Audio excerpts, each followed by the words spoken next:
Hello and welcome to Real Cheating Story. I didn't want to talk, so I blocked all phone numbers except for family and work. Family meant primarily ISA.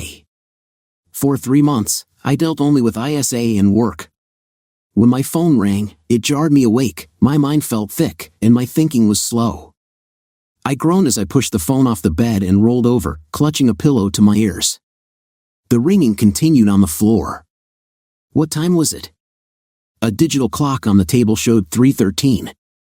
I smiled derisively, thinking of my childhood friend, Jill, always my best friend, my lovely wife, who promised to love me.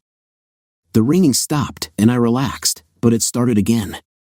I dropped a pillow on it, but it still clanged. Rolling to the edge of the mattress, I reached down and pulled the pillow off. The screen was lit, ISA. I flopped onto my back. Great. Her sister ISA, pronounced Aya, was probably imagining this conversation in the middle of the night. Kyle, why didn't you answer? Because I drink too much now, it's what I do. I haven't worked, haven't read a book, nothing. I wanted the despair that those statements suggested, but they weren't all true. I'd worked some, checking edits from my editors, talked to my boss Sharon Ackerman, and texted a lot with Murray. I just said I had a personal problem, and they didn't question it. I let out a little more to Murray over the months, so I was sure they both knew what was up. They were workmates and friends. I was still drinking, but only in the evenings to avoid dreams. It didn't work. ISA would sigh and mumble but avoided berating me, probably thinking, but not saying, "Get it together, Kyle." ISA was a bit superior in attitude, mostly because she was superior in many ways that mattered. She was pretty great in every way, always offering understanding. I should hang up or just put it down and roll over, but I didn't know what I'd do. The ringing stopped, thus ending the need for a decision. She rarely called me before the troubles began. Since then, she called every few days. Once, she called to say her parents welcomed me to stay with them until things worked out. The other times, she mentioned that she knew Jill and believed the troubles could be overcome, that love could win. At that, I hung up. Everything with her presupposed reconciliation as a positive eventuality. I wasn't morally opposed to it, but I had to consider divorce as a likely and maybe the best outcome. Life without Jill was something I'd never considered before, not ever. Now, I had 3 months to think about it. Afghanistan felt far away. The phone rang again, and I ignored it until it went away. Perhaps there was a family meeting or Jill demanded a decision on divorce. I imagined ISA drunk or maybe Gil was getting another degree, and we all needed to know immediately. It rang again a few minutes later, persistent. I reached for it, pushed the pillow aside, and saw it again. Of course, I answered to make it stop. "Yeah, hello?" I asked. "Don't screw with me, please." ISA was quiet, unusually quiet. I waited for her anger. I had ignored her, her mom, her dad, and my own feelings since learning the truth about my marriage. Finally, ISA spoke calmly. "Kyle, listen closely. She was killed, Kyle. Jill, in Afghanistan." A sudden hollowness twisted within me. I felt as if I were looking down a tunnel, saying nothing as a torrent of emotions surged: hate, sorrow, loss, and justification. I hadn't realized justification was an emotion, but it piled on top of me. I felt heavy inside. Jill was dead. I cried out, frustrated, angry, and empty. No, I was less than I had just been, and I knew I'd never be so much again. I was sure life could get worse, worse than the worst I'd experienced. ISA was patient, waiting. I breathed into the phone, wishing she were here. Someone to hug, no, not just anyone. I let out a frustrated sigh. "Why do they come so late at night?" I asked. Jill had said they didn't come in the middle of the night. ISA explained they'd been looking for me for 2 days and couldn't reach me. They were worried it would leak out. No one in the 6th Marines could call home until next of kin were notified. They broke a rule coming so late. "I see," I said. "I blocked everyone but work and family. I need some time, please. Call me when you want to talk, Kyle, or when you're sober. I know how you must feel. We're all awake and we'll be here." Call whenever or just come over when you're ready. I heard crying in the background, then ISA's voice breaking as she hung up, as if she had been holding it together and could finally let it go. I'd heard her cry before, but not like this. The line went dead. I put the cell phone down on the table, staring blankly at whatever was before my eyes. I was sobered by the news, but still felt the heavy fog of too much drink for too many days. Memories flooded me, us as kids, climbing trees, playing baseball, skiing knees. I remembered being at Jill and ISA's back door by 9 most mornings. Sometimes I heard Jill calling for me even earlier, my dad too fond of her to scold. Now, a woman I loved was gone. I went to the kitchen and made coffee, sitting at the motel's small table, staring at the steam rising from the cup and sipping it black. I hated it black, but I sipped it that way now.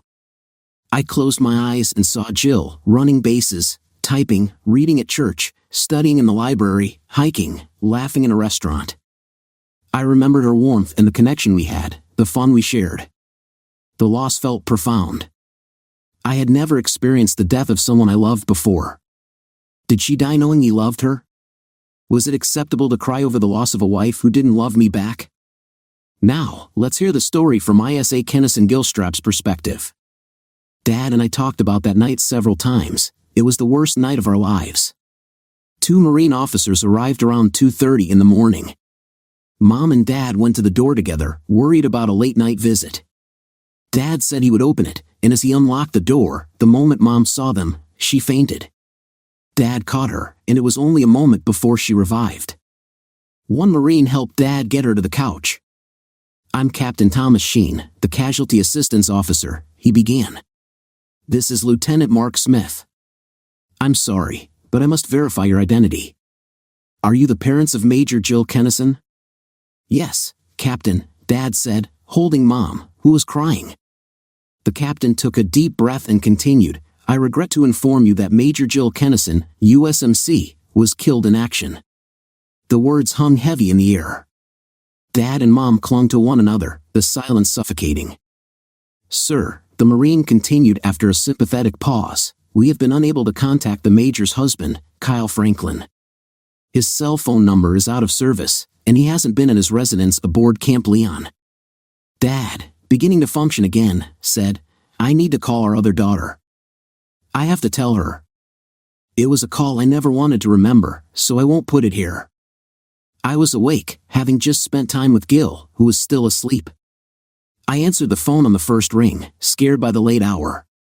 Dad's voice broke through, and I cried out for Jill. Gil could tell something was wrong and held me as I listened to Dad.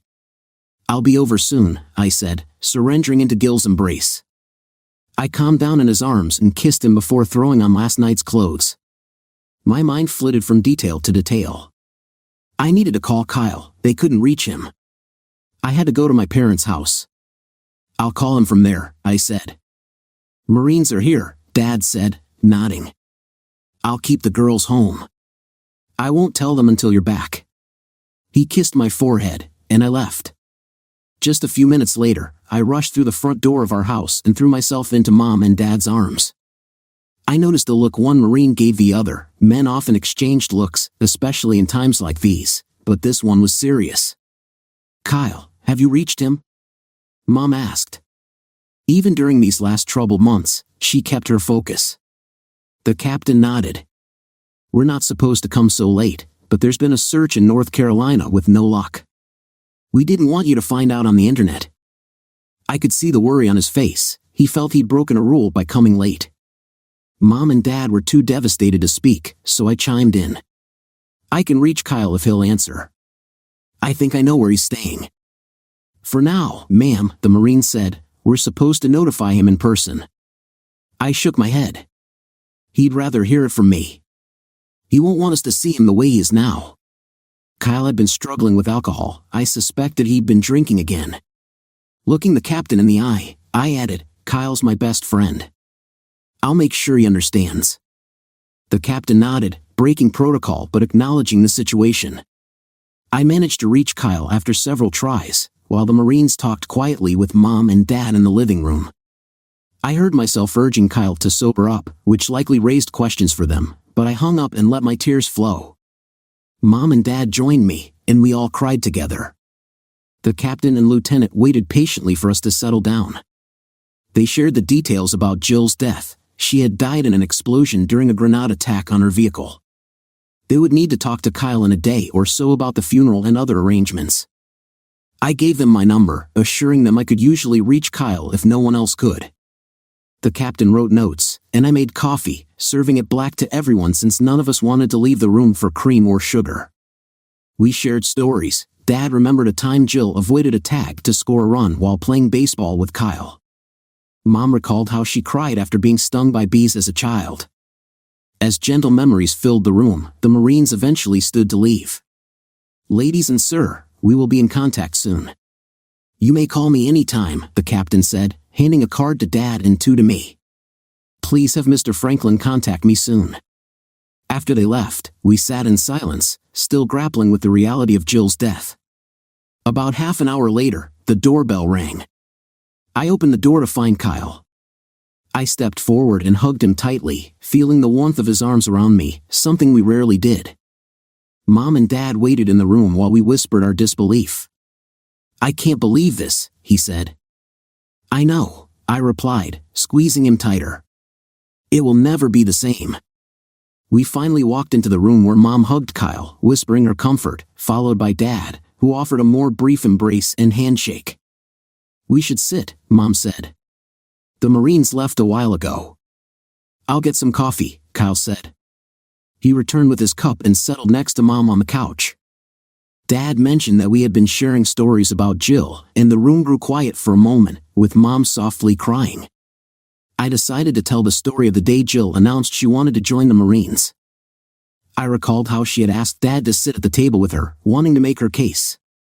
She was a senior in high school, and I was home from Dayton, I explained, smiling at the memory. Jill was determined to make her case to Dad. "Dad, I want you to listen," she said, her nerves apparent. I noticed Dad glancing at her left hand, probably wondering if she was engaged.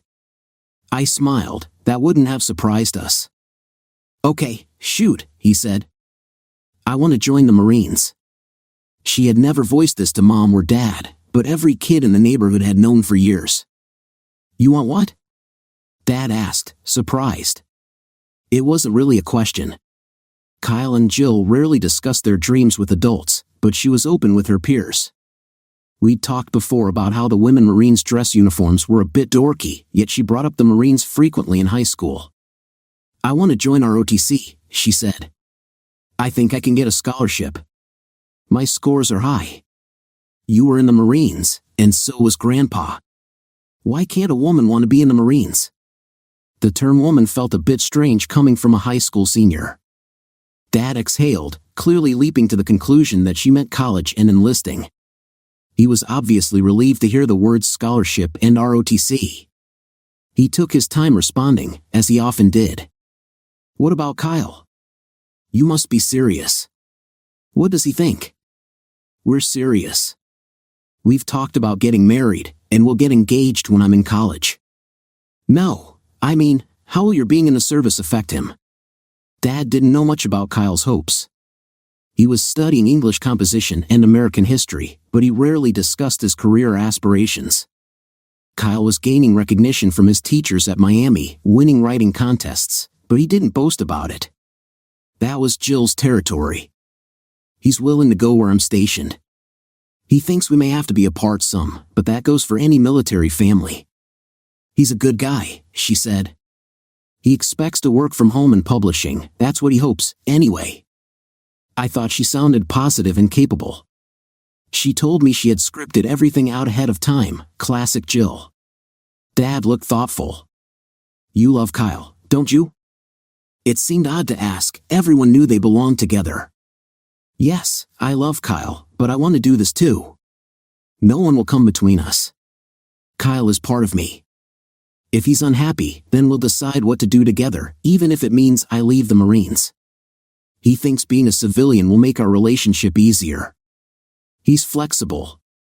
Two kids with limited life experience wanted to dive into the world.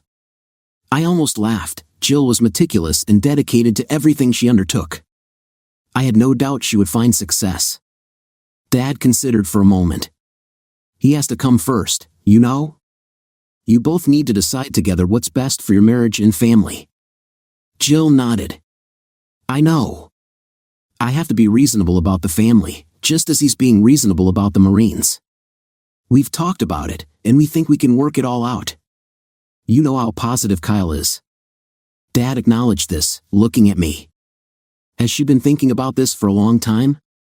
He placed his hand on Jill's, and she knew he supported her. I nodded and smiled. Remember when we played soldier? She always insisted we call it playing Marines. Yeah, she's wanted to do this for a long time. Forever, really. Dad nodded, looking Jill in the eye. Your mom thought you'd want to do something like this. I'll tell her when she gets home from choir tonight. Jill's eyes sparkled.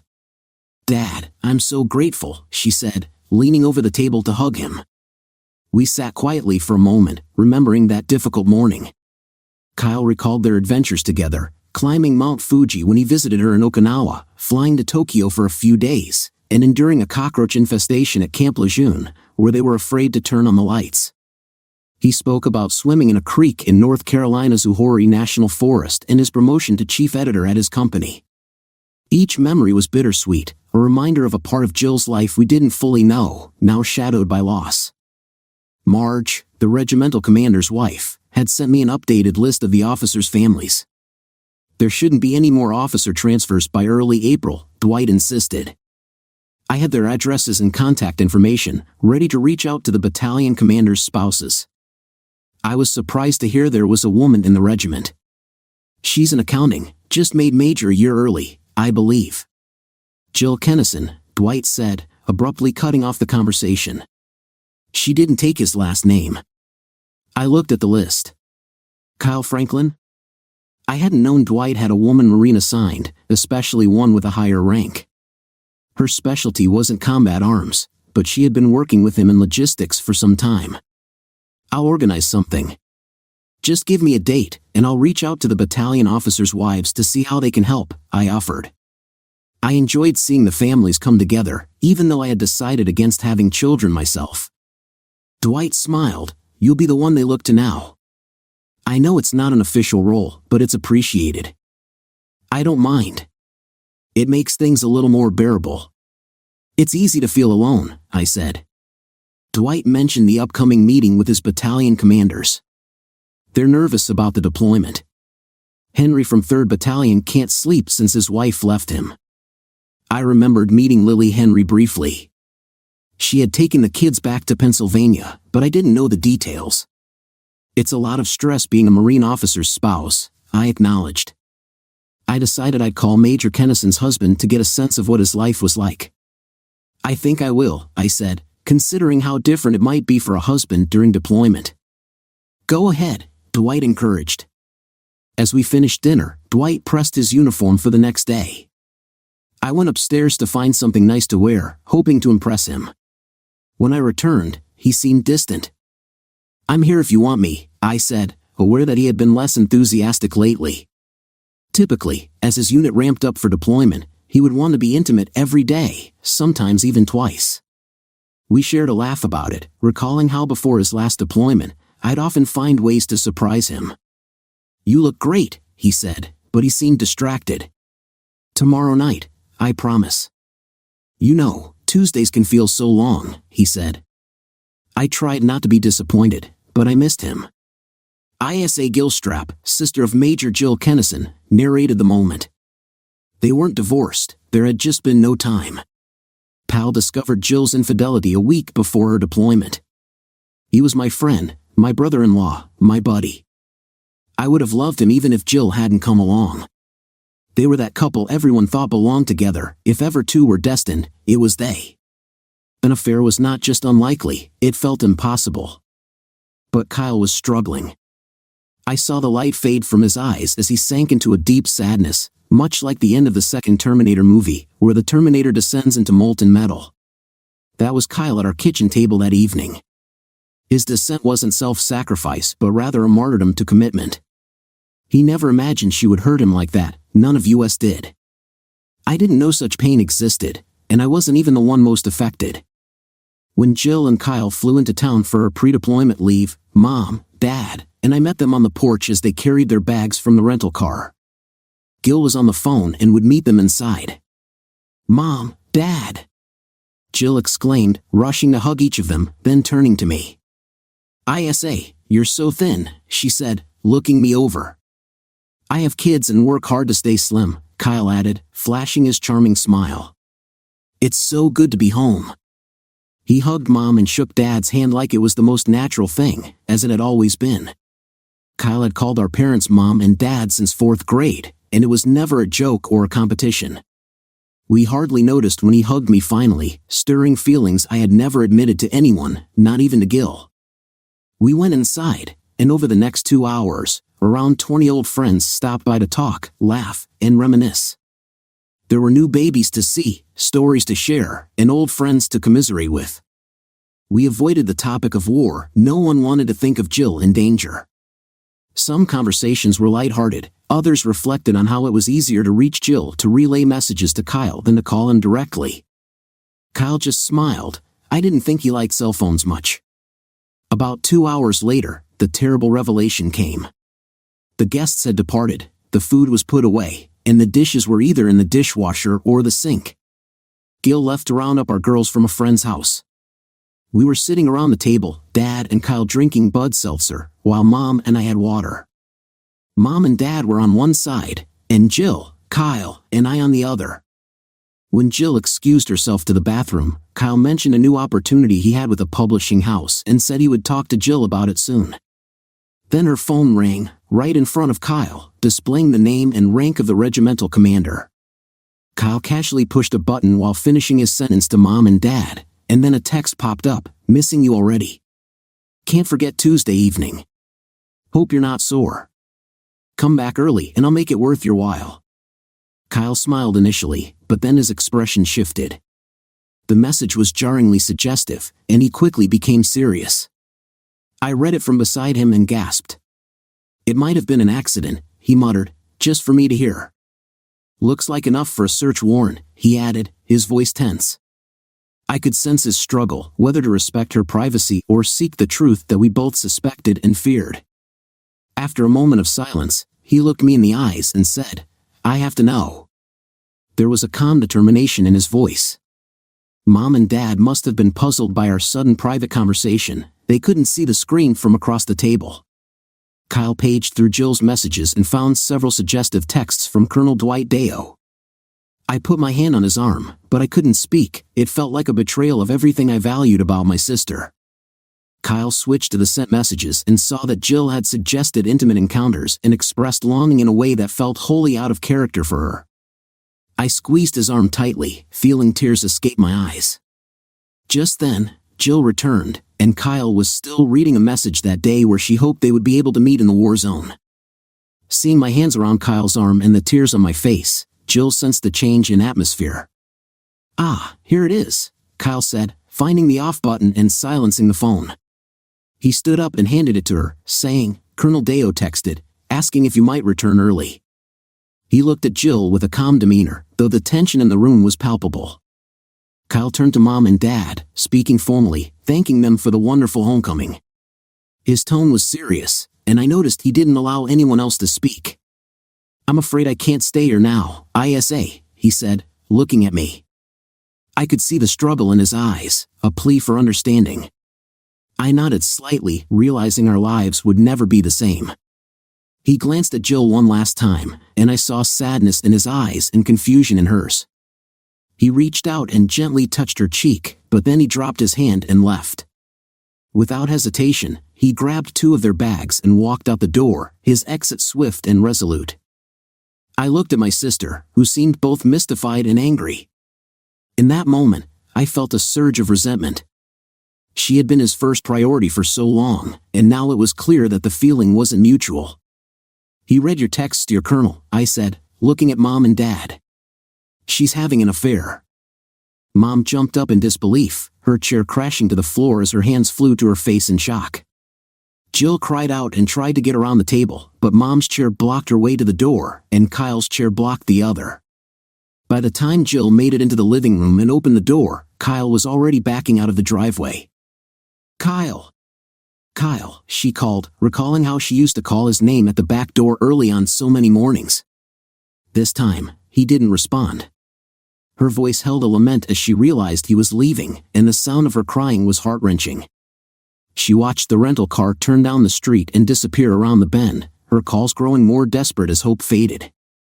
After a moment, she turned back, finding her parents and a sibling who felt almost as cheated as her husband. Looking at me, she asked, "Why did he open my phone?" She had assumed that his respect for her would protect her from discovery. "Your lover texted. I think he meant to turn it off, but he accidentally opened it instead. Then he had to know." I noticed her eyes flicker when I said lover. At least she felt some remorse. I stood up, unable to contain my emotions. "How could you?" I asked, my voice rising in fury. I had never spoken to her with this depth of anger before. Looking at her, I saw her lower her gaze, shaking her head as she sat down. "We've been his family since he was 6. He has no one else. He was always with us, one of us." I was shouting now. "He was like a brother. How could you cheat him like this? We were supposed to be a family. How can we be a family now with this?" The room fell silent. Jill's face was locked in a stony expression, and Mom was leaning against Dad, both lost in thought. I wiped tears from my cheeks as Dad finally spoke, his voice calm but firm. "We watched the 3 of you grow up. It was joyous, one of the best parts of our lives." He looked at Mom, who nodded in agreement. "We thought we taught you character and dedication. We thought virtue was part of our family." He shook his head with a bittersweet smile, recalling lost optimism. "If ever 2 were 1, it was you 2. Never did that boy consider loving someone other than you. He missed you so much when you were away, living mostly alone and waiting for you to come back. He was absolutely crushed by your miscarriage." Jill nodded, realizing the truth in his words. Dad was visibly struggling to maintain his composure, holding Mom tightly. "I'm so sorry," Jill whispered, her voice small. Dad continued, "You Marines make a big production of your motto, but you cheated the person most loyal to you. You don't choose when to be virtuous." Jill seemed to absorb his words, her expression shifting as if a light had turned on. Mom remained calm, resting her head on Dad's shoulder in an unusual display of affection. "It was pride," Mom said, her voice trembling. "I was too proud." We sat in difficult silence, feeling the weight of loss. Our family had lost its innocence. Mom believed that her efforts to be a good mother had failed. She felt that her daughter's choices reflected poorly on her. "I'll never give advice to another mother again," she said, looking at me. Jill's face registered shock, and she eventually left the table without a word, retreating to her old room. She slept in her travel clothes, avoiding the confrontation of facing any of us. Later, Mom and I discussed the situation while Dad listened quietly, trying to calm down. We wondered if Kyle would ever feel part of our family again or if he would pull away completely. I remembered I had to work in the morning, so I went home and told Gil. He shook his head, disbelief evident on his face. "It's hard to believe," he said finally, hugging me as he considered the ramifications. "Kyle will never be the same again." Gil was close to Kyle, perhaps not as close as I was, but still very close for 2 such different people. "Nothing will ever be the same again," I echoed, and Gil accepted the sentiment. I feared Kyle would sink into depression for a while. It was hard to imagine him happy without Jill. She had always seemed to be the source of his joy. I hoped he would navigate the darkness and eventually rise again, perhaps to be the kind of man who could find happiness even without the great love of his life. No one spoke to Jill much during her leave. It felt as if a pall had settled over us, making every word or movement feel like too much effort. I escaped to my home, where Gil and our children were. We explained to the kids that Aunt Jill was home, but Uncle Kyle had to leave unexpectedly. They were used to seeing Kyle and Jill come and go. Jill stayed for the entirety of her leave, perhaps hoping Kyle would talk to her. Several times, I saw her in tears. Once, she sat with me in the living room, saying, "Mom, talk to me."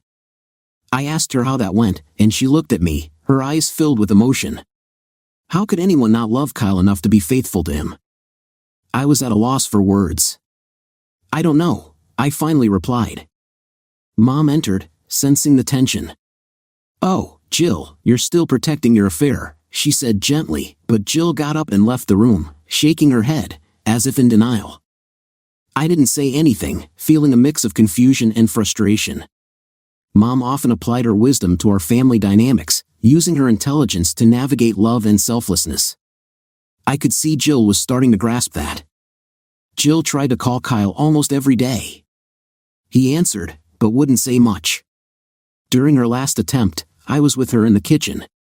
She stood by the table, phone in hand.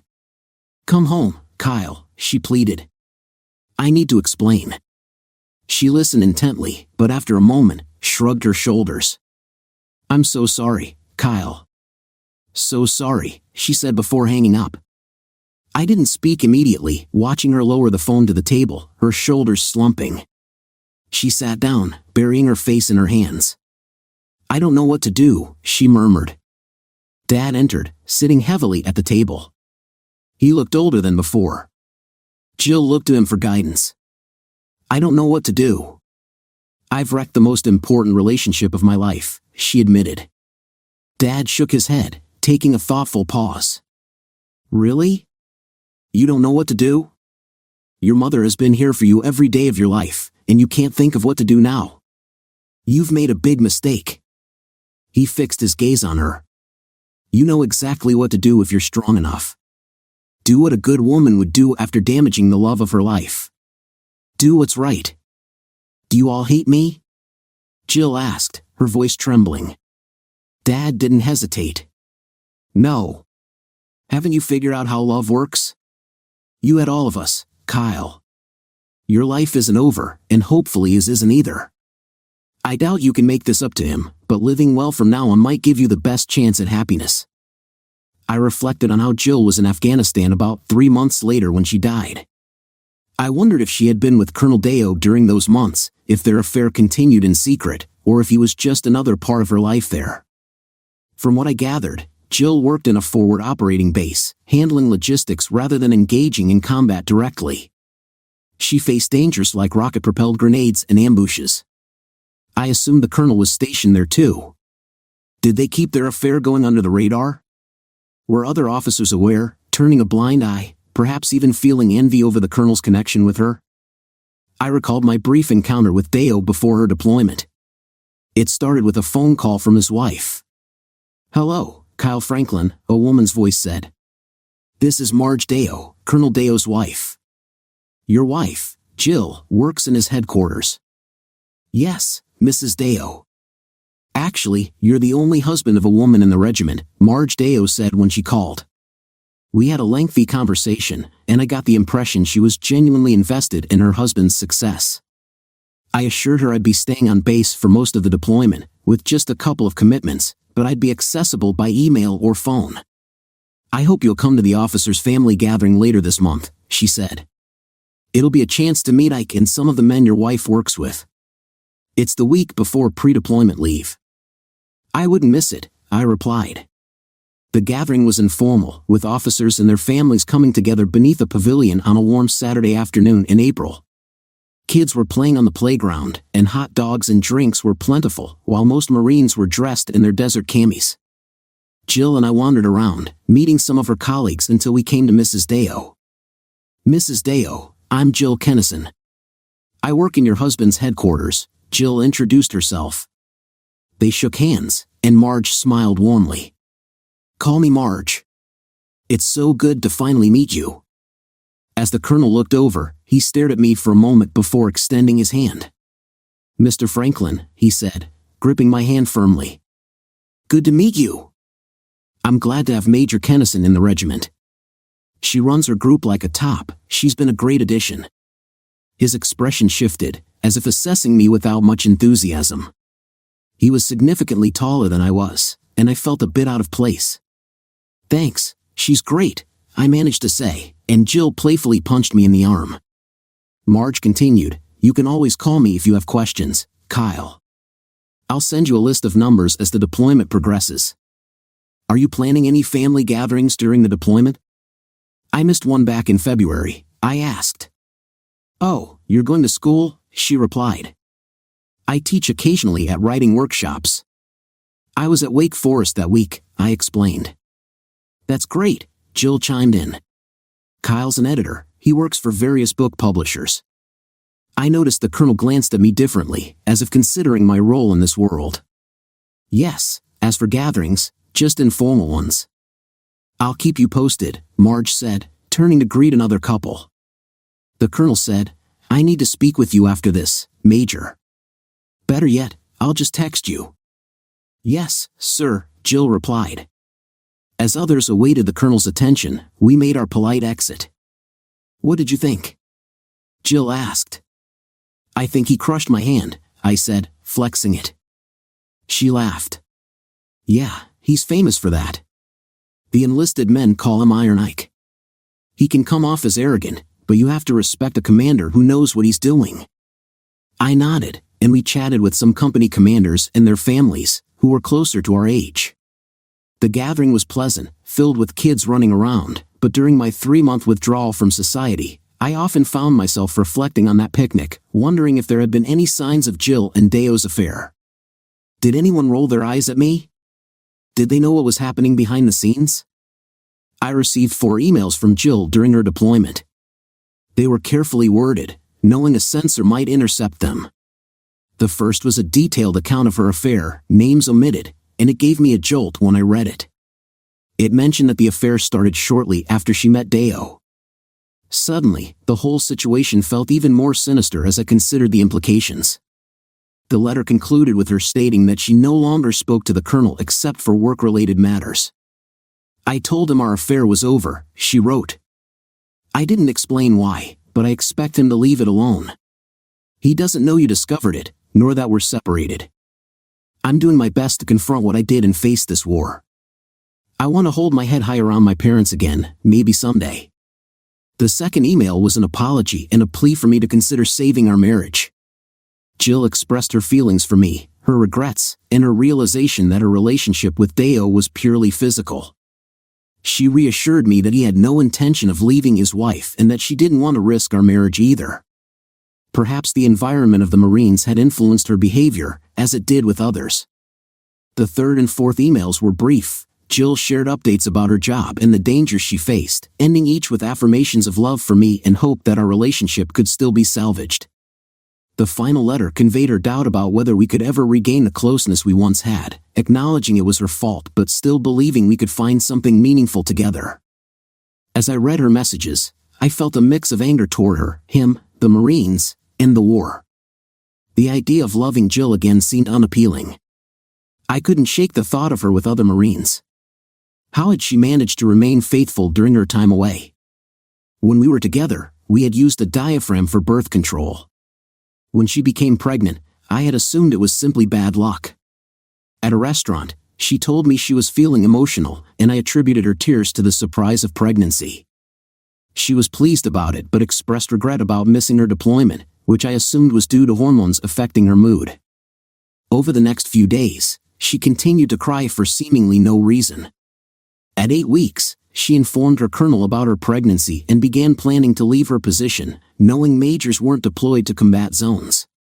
However, during a temporary assignment in California, she miscarried in the 7th week while teaching a seminar at Camp Pendleton. Facing this alone was difficult for her, and she called me to say she felt unwell. I wished I could have been there for her during such a personal crisis. After the procedure, I felt a mix of sadness and pride in her strength. One miscarriage felt like unfortunate luck. I thought we would move forward. Yet, every memory now felt tainted with doubt. Was the baby truly mine? Had she been unfaithful early on?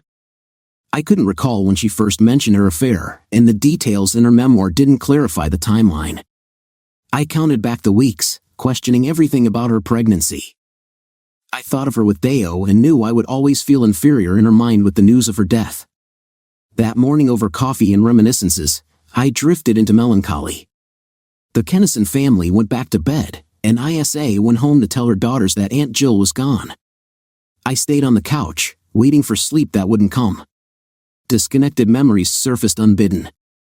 I remembered her diving for grounders, throwing to first, and tagging a runner at the plate. I recalled the day she slid her mom's car into a parked vehicle on an icy morning, fresh out of driver's training, and how she rested her head on my shoulder when my grandma died, letting me cry. I remembered her joy when I handed her the diamond ring when we got engaged, even though it was too small for her finger. As she turned 18, our relationship deepened, and I cherished the warmth of those early moments together. I thought we would last forever. I lay on the couch, pondering, unable to sleep. I would need to sell her car and donate her clothes. I would leave Camp Lejeune and find a place for myself, probably move to Columbus to be near the Zinger offices. I had accepted their job offer, and my role would change in September or October. Suddenly, I remembered I had a business to run. I sat up and grabbed my phone. Murray needed to know. I sent her a text. Emo Jill was killed a few days ago in Afghanistan. Everything's an emotional uproar on top of, you know. Could you let Sharon know? Thanks so much, you're a peach. I had dumped a lot of work on Murray those past 3 months, and now this. In seconds, I had a reply. Oh no, so sorry, Kyle. Call anytime. I'll reach Sharon. Jill's mother, narrating. Jill and I weren't just a couple, we were a shared identity. Our marriage confirmed we were better together than apart.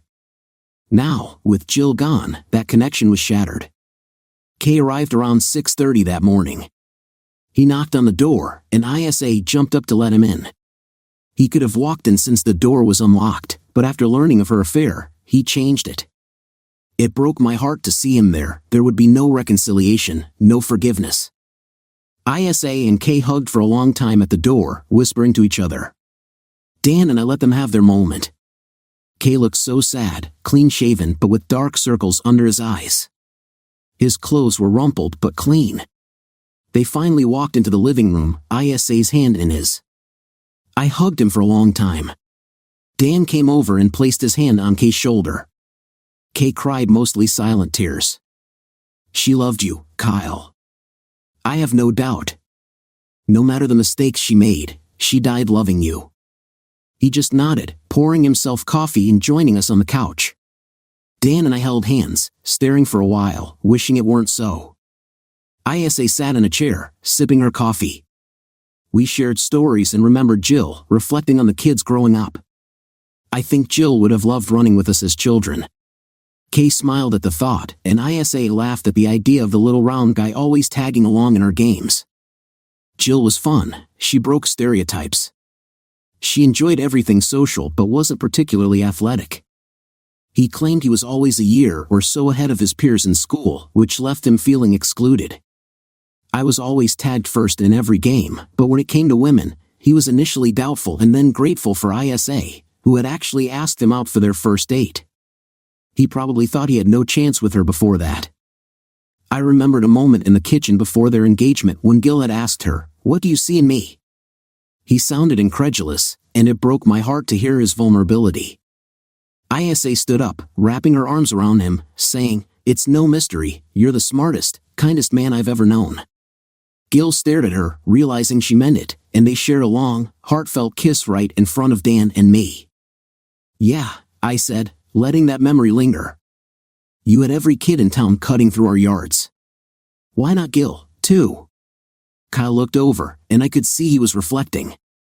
"I always meant to apologize for running through your flowers, but ISA was about to tag me," I laughed, recalling that day. "Jill was so proud of you, Kyle," Dan said, mentioning the promotion to editor. "She called us just to tell us." Kyle looked surprised. "I didn't know she called you." Heads nodded in agreement. We had some good times. Kyle seemed to be looking on the bright side, and I hoped his optimism was returning. They had been such a wonderful couple, filled with so many happy moments. Later that afternoon, ISA and Gil brought the girls over. We'd all napped, and after ISA had returned home to tell the girls the news, their car pulled up. Kyle and I went out to the porch to meet them. I held onto Kyle's arm. It just felt right to include him in that moment. The girls walked up, hugging Kyle, whom they hadn't seen in months, and then me. They went inside, their eyes red from crying. Gil came up the steps, holding ISA's hand before letting go to grasp Kyle's. "How you doing, bud?" Gil asked. Kyle said nothing, overwhelmed again, shaking his head. "You're one of us always, you know," Gil said, a familiar phrase that carried different meanings at different times. This time, it meant he shared in the tough emotions of the day. He hugged me, saying, "It's a sad and awful day." Kyle and Gil were fast friends, exceptional in their own ways and complementary. Each brought people together. Kyle had lost some competitiveness with Gil because he enjoyed being with him, while Gil gained a less nerdy but still intellectual friend. They hardly noticed that Kyle could easily beat Gil in tennis or that Gil could take Kyle's money in poker. They still played both games occasionally. In tennis, Kay might not remember the score, but for him, it was more about the fun of keeping a volley going than winning points. In poker, they agreed no money would ever change hands during their college years. Kyle asked Gil to be his best man, saying, "I have to find a way to get you in the pictures." I remembered ISA and Jill discussing it once when they were home before Jill's trip to Okinawa. We were at the park, watching them finish a tennis match before heading to lunch. "Look at them, they just play and play, not caring who wins," Jill remarked. ISA nodded in agreement, adding, "It's different with Gil, it's like he's finally found someone who understands him." Jill and ISA were smiling, clearly proud of their achievements. "You know," I added, "we're very proud of the boys you girls married." It was just a few months later that Gil was recognized again for his work on the Gilstrapian vector permutations, which he published while at Chapel Hill. UNC awarded him for it, and I learned that engineering firms often hired him under his company name, bringing in a good income. I didn't know there were freelance mathematicians, but Gil seemed to thrive in that environment and was usually available to help with the girls. Kyle also found work through the internet, contracting for public projects. He was a bit harder to figure out, often mentioning his coworkers Sharon, Nelson, and especially M.O. By his late 20s, he was working directly under the company president. "She's preparing me to run the company in a few years," he said. While Jill and Kyle weren't struggling financially, they didn't seem rich either. Being a book editor for a small company provided enough for now. ISA pointed out some articles Kyle had written in magazines, including one about To Kill a Mockingbird. I hadn't realized how deeply he connected with that book. He had become an intellectual in the publishing and critical worlds, and Kyle took pride in being Gil's brother-in-law. There was a mutual respect between them, and Gil loved being around the table with all of us, especially now that his girls were included. Gil was used to being left out, often considered too nerdy or intellectual, but in our family, he was welcomed. Thanks to ISA and Kyle, our family was richer. Kyle brought competitiveness and a sense of brotherhood, though he had struggled with a deep-seated insecurity stemming from his complicated family background. I sensed that he lacked confidence in himself. I thought Jill saw it, and I knew ISA did. We had spoken about it before and after their marriage. ISA viewed it not as a flaw but as part of what made him good. I wished I had discussed it openly with Jill. Kyle was compassionate and sensitive in a way that was rare. He was tough and determined, but he had an ability to feel deeply. He cried openly when Jill was in crisis, expressing guilt for not being there for her. Dan and I were moved as we talked about how loving Kyle was toward Jill. Most of his decisions were made with her best interests in mind: where to live, what car to buy, what would benefit her career. She recognized his regard and always acted in love toward him. When he discovered the affair, he fell apart, perhaps blaming himself for not being a good enough husband. He was quiet for the months Jill was deployed, and ISA worried about him drinking or seeking comfort in the wrong places. I shared my concerns, but ISA shrugged them off. I didn't understand why Jill had the affair. Her moral failure weighed heavily on me as a mother. I wanted my children to be the good ones in every situation. That day we learned of Jill's death, I welcomed my grandchildren into our home. Their eyes were red, and they seemed lost. I kissed my surviving daughter, Malin, who was struggling with the news. I was trying to reach my first ex, Tom Franklin. "Malin, I know that voice anywhere," Thomas said, his tone reflecting his annoyance at me calling him by his full name. He hadn't heard from me since Kyle's wedding, so I pressed on. "Tom, I have some bad news," I said, sensing his quietness. For him, that usually meant he was either asleep or distracted. It's about Kyle's wife, Jill. She was killed while serving with the Marines. Oh no, he responded. I knew that would capture his attention. He might struggle with mundane matters, but he'd wake up to the tragedy of someone he knew. He and I had watched Kyle play with Jill and her sister while they were growing up. After our divorce, I had custody of Kyle and stayed in Sky Gray with him, but my mom really raised him. I moved away for work and remarriage, believing that his friends were the most stable part of his life. When Mom volunteered to care for him, it felt like the right decision. I had never seen Kyle without Jill or her taller sister by his side, and the Kennisons treated him like family too.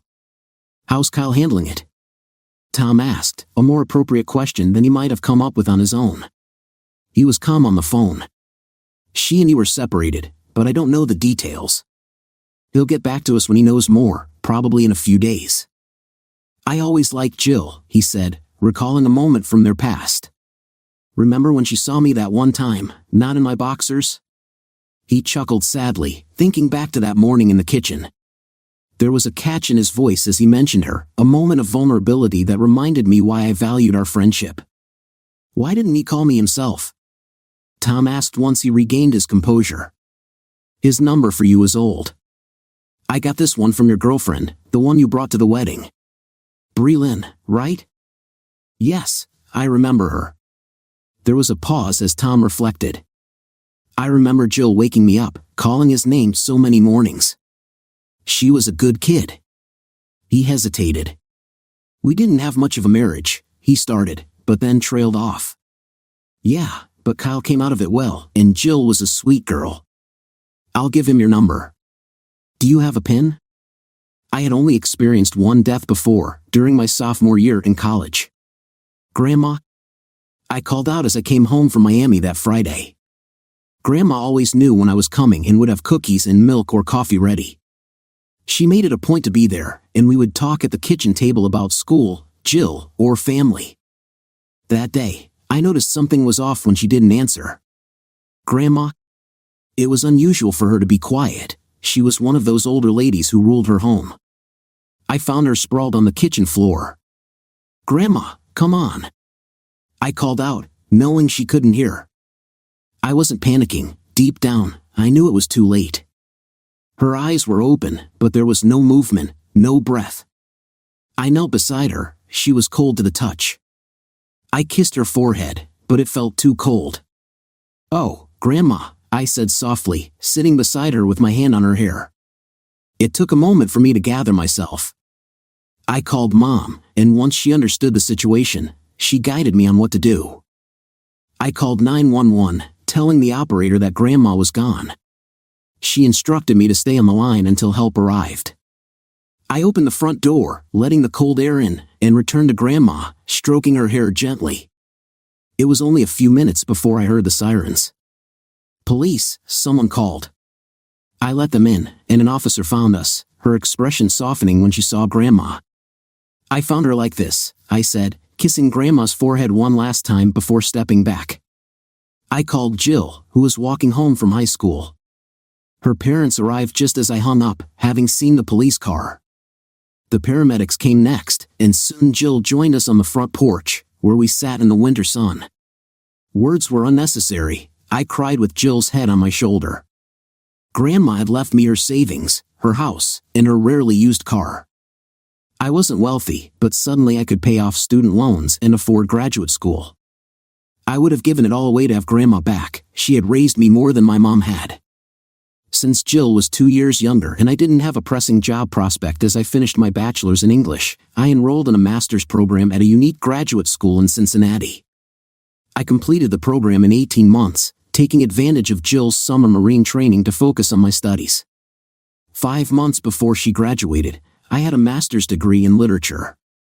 We were swept up in wedding preparations and future plans, embracing our love for each other. It was the first thing anyone noticed about us. We didn't hide it. The only private moments we shared were the wonderful ones just between us. Jill graduated with a degree in accounting and was commissioned as a second lieutenant in the Marine Corps Reserve. We married and moved into Grandma's house for a month before she relocated to Quantico. I stayed in Ohio for another week, arranging the sale of Grandma's house to the same officer who had responded to my call.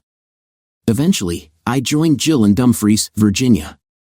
We made the Marine Corps work for us. Jill attended the basic school for new Marine officers during her first year, followed by specialized training in her field. During that time, I focused on writing workshops and seminars. One late autumn workshop at Duke turned out to be pivotal for my career. In the third week of the 6-week workshop, I was approached by the director, Dr. Sharon Ackerman, whose impressive resume included work with various book publishers. She asked to meet me at Starbucks one morning in Durham. "Your paper on To Kill a Mockingbird is generating some interest among the instructors," she said. "Barnum wants to publish it next month." I was surprised, fearing my introductory essay titled Mockingbird and a Child's Heart was overly simplistic. "It's not just a retelling," she explained. "It offers a fresh perspective that hasn't been considered before. In this business, that's rare." I felt defensive, unsure why she had singled me out for a meeting. "I haven't heard of other students being asked to breakfast," I remarked. She smiled, understanding my caution. "When you put your work out there, it can feel like you're inviting criticism from all corners, especially from anonymous voices. But I'd like to invite you to the spring symposium at Wake Forest to lead some discussions." As she sipped her drink, I realized she was offering me a position. "You're asking me to be an instructor?" I asked, incredulous. "Yes, with guidance. You'll be my assistant, evaluating small groups and presenting ideas from your Mockingbird paper. We've been impressed with your insights into Miss Malone's short story and Mr. Kudnick's essay on James Jones. Does it pay?" I asked, considering my finances. I was living in a dorm at Duke during the week and commuting back to Dumfries every weekend to see Jill. "Yes, not much, but it's an opportunity. I hope you might join us in a new venture as well. We can discuss that later." I nodded, excited. "I have a master's in literature from Union Institute in Cincinnati," I added. She seemed pleased. "I know Union, not exactly mainstream. I may have a position for you if all goes well. You'd work from home, with occasional travel. My wife's a second lieutenant in the Marines. She'll be stationed at Camp Lejeune after Quantico," I mentioned. "Hard on you," she replied. "My husband was in the Navy after med school for 6 years. Any kids?" "No, we're waiting until she's in her 30s. After finishing my coffee, I realized I was genuinely looking forward to this opportunity. "I'd love to send you occasional stories for editing as a way to introduce you to the publishing world," Dr. Ackerman said.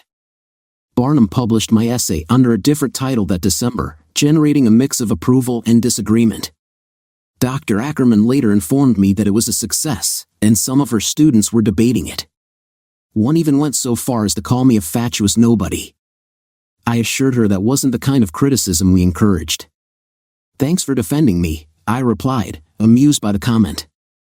ISA discovered my essay on Barnum's website and emailed me, saying, "Mom and Dad are impressed that you're finally doing something they understand and making some money. Precious little so far, but I may have a real editing job soon, fingers crossed." I took my new role seriously, providing feedback and critiques to aspiring authors. Dr. Ackerman had access to their papers either through class or a publisher. I served as the editor who could provide unbiased critiques, which they wouldn't recognize each time. Every time I received feedback from Dr. Ackerman, I felt overwhelmed. After several rounds of criticism, I took her words to heart and eventually expressed my concerns. She replied with a long email explaining that she was building a new kind of business and wanted me to be part of it. She acknowledged the difficulties of criticism, noting that every author faces similar challenges, but encouraged me by saying, "I have big plans for you if you stick with it. I'm pleased with your progress." I learned that good writing was demanding, it required effort and didn't always guarantee success. As Jill's time at Quantico was wrapping up, I attended the Wake Forest Symposium for Writers, which featured a packed schedule of meetings and discussions. I presented lectures on To Kill a Mockingbird and James Jones's war novels, offering feedback on various one-page essays from authors, mostly my peers or slightly older. "How old are you, Kyle?" Dr. Orman asked. 25, I replied. She paused before saying, I think that'll work." Dr. Murray was impressed with my lecture on Jones, and Dr. Ackerman informed me of that. "I don't remember Murray," I said. "I lectured 15 men and 1 young woman, and they critiqued every statement. It felt like another kind of trial." "She's a woman," Dr. Ackerman said, her eyes sparkling. Startled, I realized my disbelief. "She's a PhD. How old could she be?" I wondered aloud, recalling that it was unusual for a girl to show interest in war novels. "She's 22, a close family friend of mine."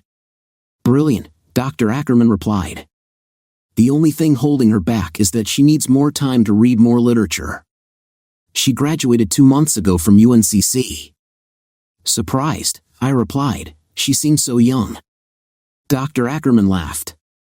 "You'll get used to her. I want her to work with you in a few months." As I progressed in my field, my role quickly expanded. Sharon Ackerman, though a large presence, moved swiftly and gracefully as she developed her company. Dr. Murray and I became co-workers online, and I grew to enjoy our discussions. "I intend for you to take over for me someday," Sharon told me. "Not anytime soon, I hope," I replied. She smiled. "Kyle, you're 28. You've built this company into your early career.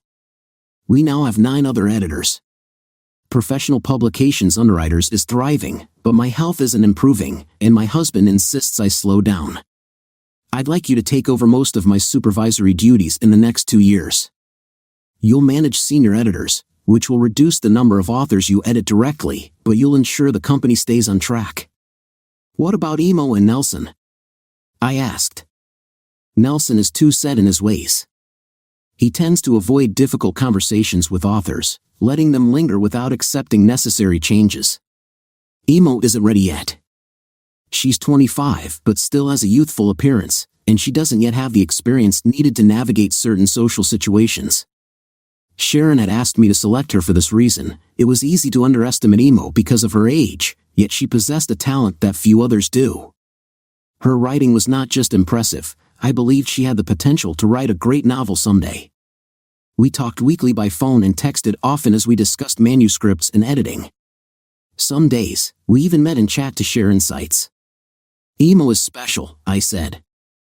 "I've known her for 3 years now, but only within our professional context. She hasn't confided in me much." Sharon nodded thoughtfully. Emo had lived with her during college, and they shared a close relationship that resembled a mother-daughter dynamic. Sharon had strong ties to her own parents, who were both academics.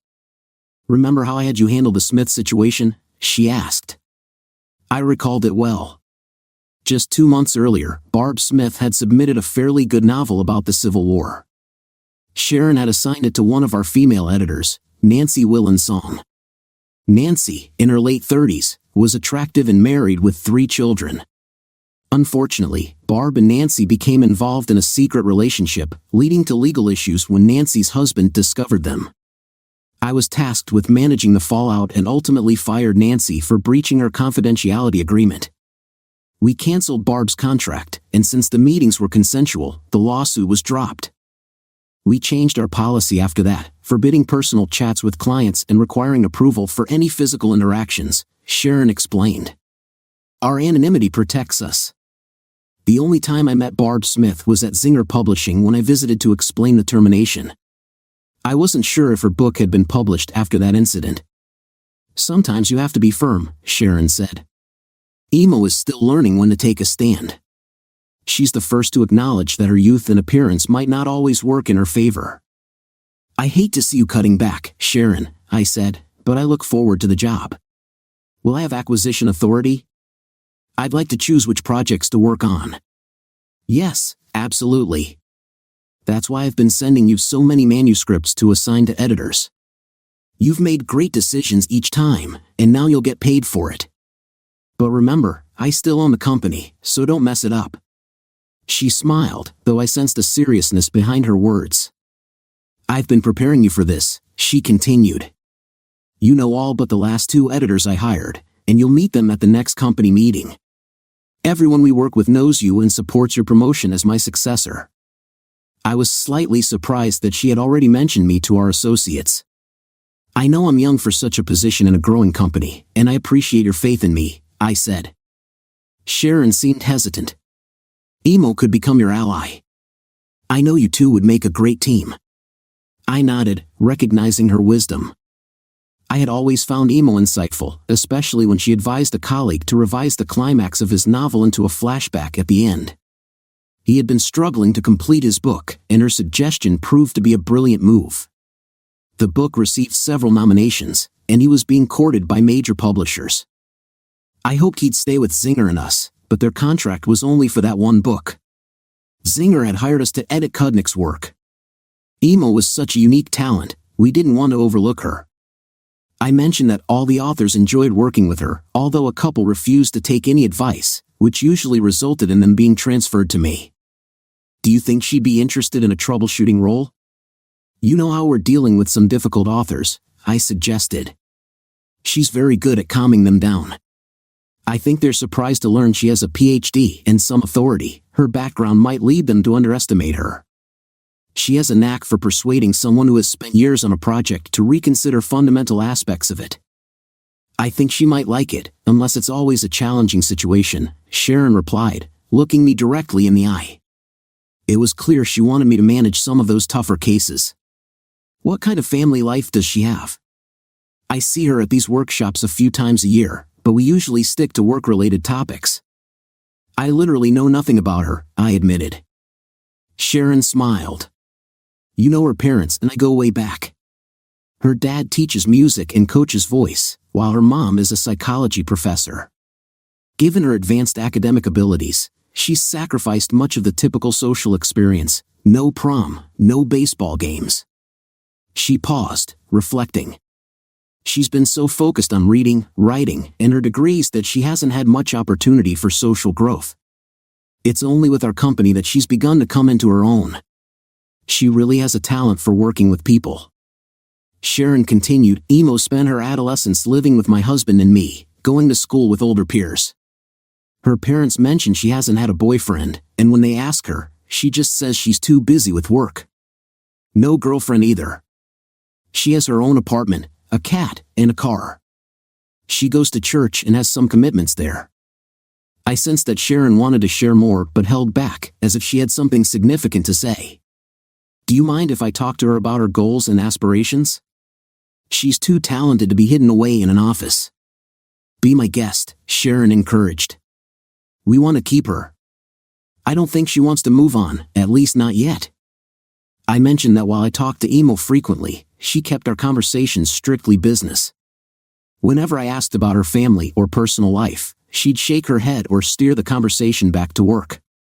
Sharon laughed, nodding knowingly. That may change over time.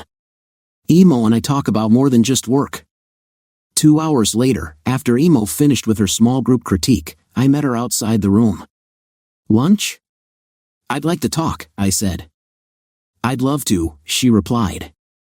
In all the years we'd worked together, I had probably only shared a meal with her during group discussions or work-related talks. It had never been just the two of us as friends. She seemed genuinely happy to have lunch together. Her youthful appearance was striking, and I could see how some men might be drawn to her. As we sat down and ordered, I updated her on the general changes coming at PPU. She wasn't surprised or anxious, just pleased to be included. She didn't seem jealous of my position, which I appreciated. I shared that Sharon had asked me to be the managing senior editor, and Emo smiled, congratulating me with genuine happiness. I hope you'll keep me on, she said. I've really enjoyed the way this company operates. Of course, I replied. You're our best editor, Emo, and you handle people exceptionally well. I'd like you to take on some of the tasks I've had, I said, letting the moment settle. Emo held her coffee on the table and looked at me, clearly wanting to speak. I'd seen that look before when she had an idea to discuss. Tell me about Jill, she said, surprising me with the change of topic. It felt personal, and I wondered why she was steering the conversation this way. It seemed everything Emo did had a purpose behind it. Growing up with her was unique, I began. I never really had to choose a girlfriend. I had one since I was 7, and I'm still with her. We played games, talked about our hopes for the future. I grew up in Ohio, and I have fond memories of my childhood. Emo listened intently, sipping her Coke, looking pensive. Jill sounds like a remarkable person. I met her gaze and noticed something in her eyes.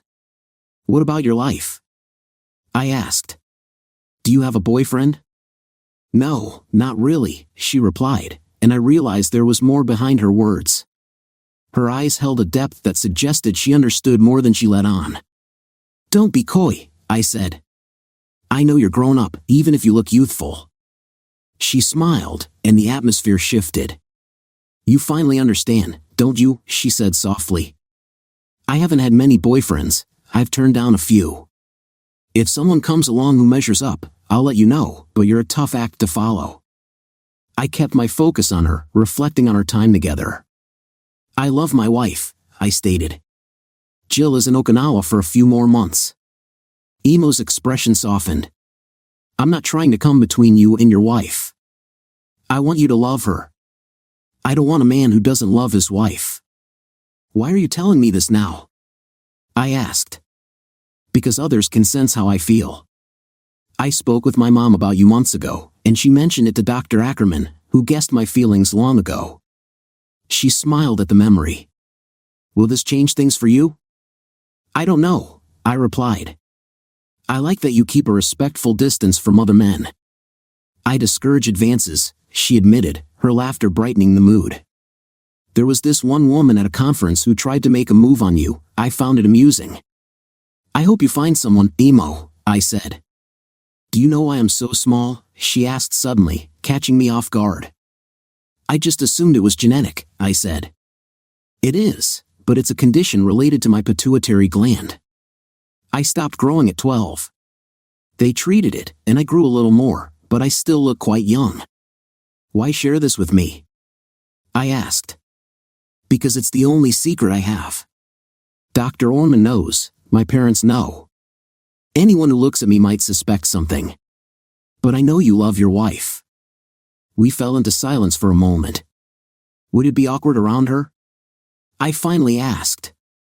Apart from your wife's family, you're my closest friend. I'm glad you told me how you feel. I hope it doesn't change things, I said, but if you need something to change, just let me know. Emo shook her head with a smile. I'm not unhappy. I love the work and enjoy seeing you a few times a year. Having your attention, even just for work, is nice. This is really the first time we've talked outside of business, she said. My mom mentioned that working together can sometimes lead to deeper feelings. I was taken aback by her use of the word love, and I sensed it wasn't a new realization for her. She had likely contemplated this for some time. I don't want to feel unrequited, she added. But until I find that kind of connection with someone else, I prefer being around you. After a moment, she smiled. Maybe I'll convince you that the thin red line is an allegory. I laughed, unsure how to navigate this new dynamic. When I spoke to Jill later, I mentioned my conversation with Emo. Some guys make passes at me in the Corps, Jill said. I don't go out with anyone individually, only in groups, and I make it clear I'm married. Emo isn't making a pass, she just hopes to find someone like me, I said. Jill remained quiet, and I thought about how young she looked. Our long separations due to her work in Okinawa meant I only saw her a few times a year. During that time, I edited numerous books, and PPU thrived. Emo and I maintained our internet friendship, enjoying our work exchanges but not discussing personal matters much. PPU was growing. We nurtured writers, and publishers appreciated our efforts. We occasionally had to inform authors that their work wasn't suitable, which publishers often welcomed. Kudnick's book, for instance, flourished after Emo suggested he reorganize it. As we gained success, I took on more of Sharon's responsibilities, liaising with publishers and agents. Emo became a trusted support for other editors, and her presence eased the tension many felt in the industry. One Tuesday evening before Jill's deployment leave, I attended a meeting with Sharon and the president of Zinger Publishing. We discussed merging editorial functions, and I was set to become the editor-in-chief. I was excited about the opportunity but knew it would require relocating temporarily. That day was eventful for both Jill and me. We each held secrets that stirred our emotions. I planned to share my news with her, while she kept hers private. But life took an unexpected turn when I learned of Jill's passing. The story continues in the next video. Link to part 2 in the description of this video. Thank you for watching and for your likes.